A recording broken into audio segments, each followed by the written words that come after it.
أعوذ بالله من الشيطان الرجيم. بسم الله الرحمن الرحيم.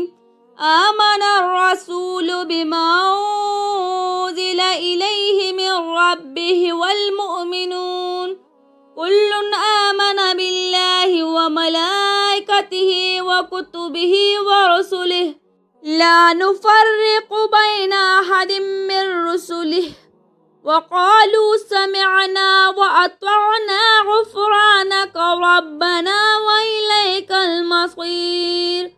لا يكلف الله نفسا إلا وسعها لها ما كسبت وعليها ما اكتسبت ربنا لا تؤاخذنا إن نسينا أو أخطأنا ربنا ولا تحمل علينا إصرا كما حملته على الذين من قبلنا ربنا ولا